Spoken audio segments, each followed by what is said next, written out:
I think my friend is a skinwalker. Part 2 of 3.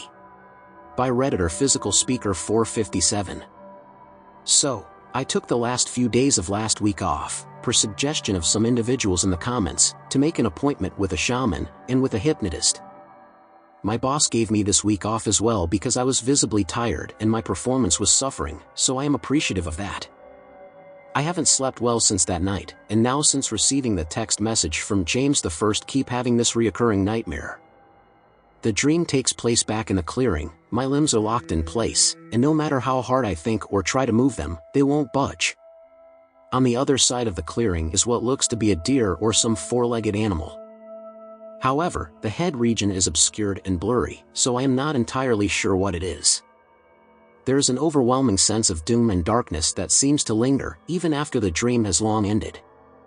Friday I was able to meet with the hypnotist. The whole drive there I was incredibly uneasy, and in disbelief. This whole situation feels like a horror movie. Though, reality set it once I pulled up to her shack. I cannot believe I am doing this, I whispered to myself. I parked my vehicle and then began to walk towards the building hut, cautiously scaling up the wooden steps, and rapping on the door a few times. The shaman opened almost immediately, and the sweet smell of incense assaulted my nostrils. "Hello, you must be Mr. A?" "Yes ma'am, thank you so much for meeting me." "Absolutely, it's my pleasure, come in." I followed her inside where she closed the large round door behind me. The interior was not what I was expecting for the alternative practitioner. I had imagined dirt walls, fur rugs, potion bottles, animal bones, and a wicked green fire roaring in a cauldron or something of the like. Rather, this looked like your contemporary doctor's office, albeit with a few ornate light fixtures, feathers, and framed insect carcasses on the wall, and a shelf with some herb-filled glass bottles and CBD oils. We walked into her office where she pulled a chair in front of her desk and then took a seat behind it. Sat across from me was an older woman, I'd guess late 60s, of apparent Native American descent. She wore a couple of ornate bracelets and necklaces, but for clothing choice she wore a striped light blue button-up and black dress pants.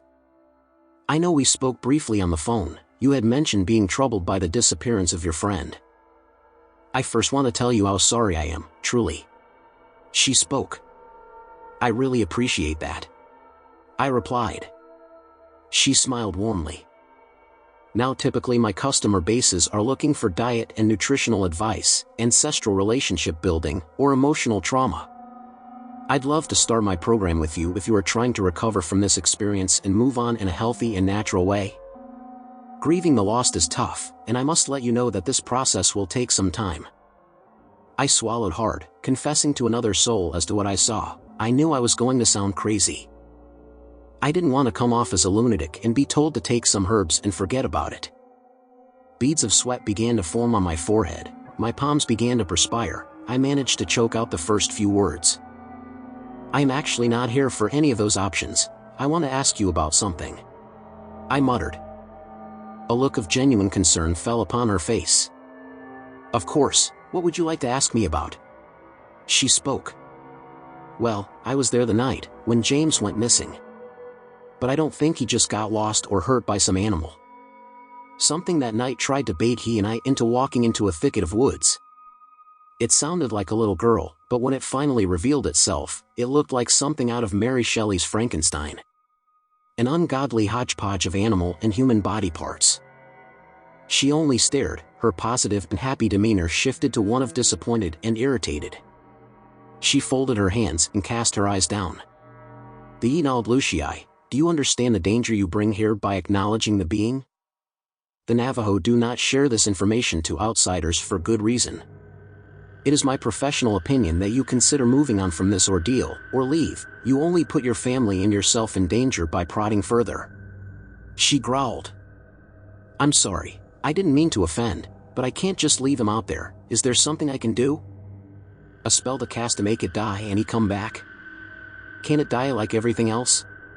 I asked. The shaman practically leapt up from her chair and leaned across the table, bringing her face closer to mine. Wisps of wisdom mixed with her onyx black hair, and the wrinkles of time wriggling on her forehead. No shaman is alive today that can reverse the magic those cretins have cast upon themselves. Our best remedy is to forget. Seconds of silence had passed between us before I blurted out. If he's alive, I am going after him. Can you help me or not? With that she stormed off. For an older lady, she sure had some speed. I sat twiddling my thumbs as I heard her rummage through things in a separate room. She returned with the fury of the gods and flung a brown satchel at my chest.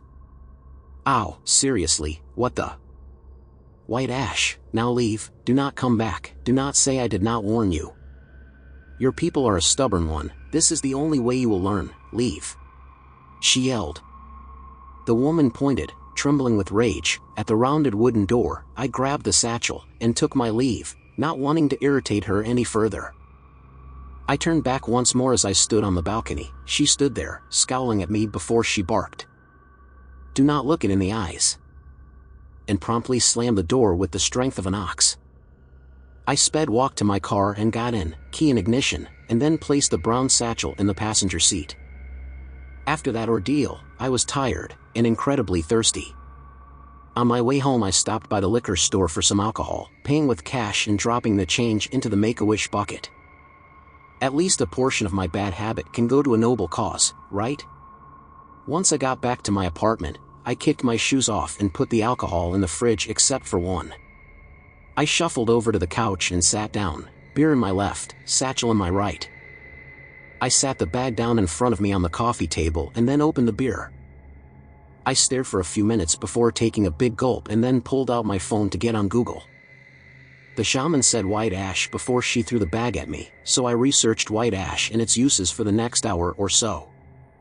From what I could turn up, it could be used to hurt and even kill a skinwalker. Some have made white ash bullets, others have made a paste and coated a blade with the substance. I exhaled loudly, overwhelmed by everything. Was I really going to try to fight this thing? Should I just give up? I was already 5 beers in and decided to go to bed.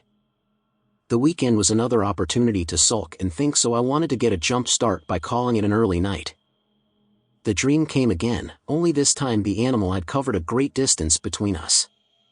It was close enough that now I could make out finer details.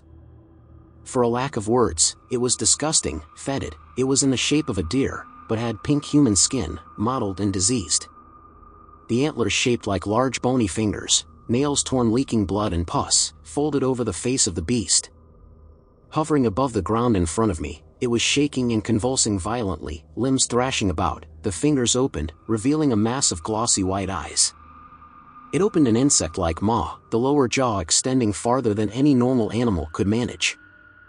The jaw bones dislocated with a sickening pop and the skin surrounding tore like paper. It let out a hellacious bleat. The terror was indescribable. I fought inside the prison of my mind for control of my limbs, but they moved to no avail. The acrid stench of sulfur and rot insulted my nostrils. The beast took a long phlegmy inhale and began to move towards me, twitching and writhing with excitement. I screamed. I woke to the sound of my own screams. Drenched in sweat, the cat shot straight up from his bed to turn and look at me. With a slow blink he hoisted up his leg, licked it, and promptly went back to sleep. Sorry to disturb you, buddy. I apologized. I rolled over to check my phone to see it was only 3 a.m. There was no way I was going to get back to sleep, so I made some coffee and started my Saturday morning. I did a little more research on white ash and decided to opt for the ash-coated knife route. I have no experience making munitions, so this was my only option for defense. I made the mixture of water and ash and put in a plastic bag. I had an old hunting knife around, so I decided it would be the one I used. The rest of the day and Sunday was spent drinking and playing video games, not much else to note other than no nightmares each night. I got some decent sleep those days. I woke up to the sound of my alarm at 6 a.m., though my appointment with a hypnotist was at 10 a.m. I spent the first 2 hours drinking an entire pot of coffee. I then hopped in the shower, got ready, and got in the car to go to the appointment. I haven't tried recalling that night for a long time, so I was a bit anxious to be reliving it all again. I pulled into the lot and began walking towards the office. I sat in the waiting room for about 30 minutes, nervously bouncing my leg up and down.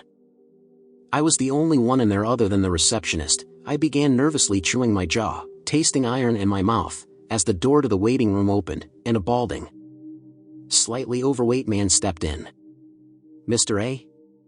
He looked around the empty room jokingly until our eyes met. "Ah, it must be you then," he laughed. "Looks like it." I chuckled. The jest made me a little less tense, I'll admit. He wasn't as scary as Shaman Lady. "Well, if you wouldn't mind following me to my office, we just need to get a little more paperwork done and then we can begin." I followed his lead. He led me into his office, and thankfully no scorpions, rattlesnakes, or shrunken heads. The room was quite cozy, a nice gray leather sofa on one side of the room, an oak desk, and 2 blue leather chairs. A large ornate rug lay in the middle of the room, and I am not sure if he had sprayed air freshener, but it smelled like lavender. I took a seat on the sofa. He sat at the desk at the far side of the office. "Our records show that you haven't visited with us before. Is this your first time with hypnotic therapy?" he asked. "Yes, it is," I replied. "Great, it's super simple. I'll dangle some swirly object in front of your eyes, say some magic words, and you'll think you're a duck." He laughed. "Quack?" I sneered.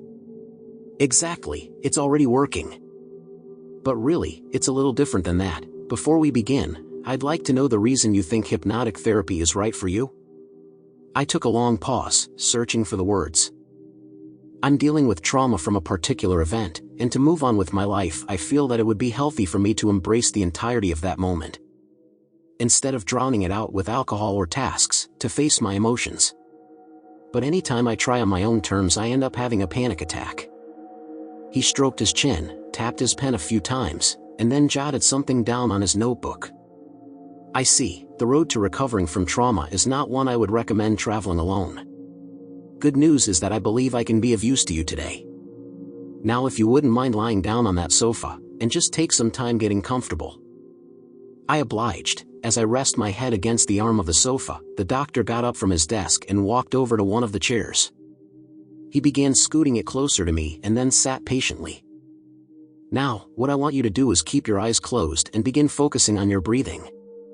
As you do this, I want you to let go of anything and everything in your mind, troubles, stresses, to dose. You left them at the door when you walked in. Focus on having an empty mind and take as much time as you need." It took me a while, but eventually I was able to clear my head. I felt relaxed, calm, even a bit sleepy. It was when I began drifting off into sleep, he spoke softly into the silence. "Now, in your mind I want you to envision where you were preceding the events of the ordeal, before the memories become inaccessible. Imagine that you are there now, both fully in mind and body." Immediately the terror crept in. I began breathing faster, sweat building on my brow. In the theater of my mind, the horror show began to play out just as it did that night. I spoke aloud the events that took place, and in the order in which they did. I got right to the point before the creature came out of the clearing and stopped. "Okay, now, take a deep breath, focus, dig deep, recall to me the events as they come to you." I took a deep breath, holding for a few seconds. The memories began to materialize amidst the mental fog. The creature galloped out of the woods towards us. We both took a step back. It began to swipe a claw at me when I saw James raise his hands, taking aim with a small handgun. James fired 5 times, the bullets hitting the beast in the neck and cheek area. Thick oily blood spurting, the creature spinning around to face him. Guilt and regret crashing down upon my soul in a wave of sorrow. I recalled running as soon as the creature lost interest in me. Right before I made it past the trail leading into the clearing started, I looked back one last time to see James lying on the ground, the beast towering above him. It stood on its hind legs, and in a moment, its ribcage splayed open and hungry gullet, it began to come down on James as he fired 3 more shots and trying to kick the monstrosity away. I turned away, and kept running, my legs numb, and lungs burning. I heard James scream then. Hey! Hey, help, and ah! I recalled the bleeding and gurgling on the run home, fumbling my keys in the lock, pushing the door open and slamming it shut behind me.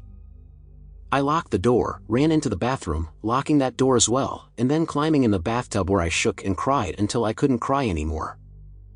Then I remember waking up in the bed. I could feel the warmth of tears streaking down my face. My body convulsing as I fought unavoidable sobs. I opened my eyes to see the doctor holding out a tissue. "You don't think I am crazy, do you?" I spoke. "Not at all, son. You won't tell anyone about this? Doctor-patient confidentiality, you don't have to worry." I wiped the tears from my face and then began to sit up. I felt as though an enormous weight had lifted from my soul. In its place, enmity began to kindle, for myself, but too for the beast. I turned to face the doctor, who was scribbling furiously on his notepad, to ask him, "What should I do? I left my friend out there to die. That thing needs to be stopped. I owe it to him. It's all my fault." I shouted in between sobs. "I can understand your frustration. It's natural to feel a sort of obligation or responsibility to the departed. What happened out there was a freak thing. You acted on instinct. You are not required to be a hero in those circumstances." He spoke. "Animals act on instinct as well. I know that some male deer can be aggressive and territorial, and Kentucky is home to a few species of black bear. I know that the females can be very protective of their young. It's very unfortunate that some people can end up in the wrong place and time with these animals, and I would advise not to travel back to the area to search for him." I couldn't believe what I was hearing. My situation was being downplayed. I began to grow irritated with the doctor. I took a sharp inhale and then spoke. "It wasn't a bear, or a deer, it was something that could make itself look like an animal." "So, what? You suggest I just forget about him, do nothing?" "No, not at all. I can begin a program with you starting." "I don't want to do a program. I want my friend back, or that thing dead." I interrupted. I jumped up off the sofa and began to walk towards the door. On the way out, I turned to look back at the doctor, a look of empathy on his face. "Look, I appreciate what you've done for me, and I'll pay for today's session. But my mind is made up. Either this ends with me or it, and I'm okay with that." With that, I left the office and began to plan my next visit to our favorite spot once more.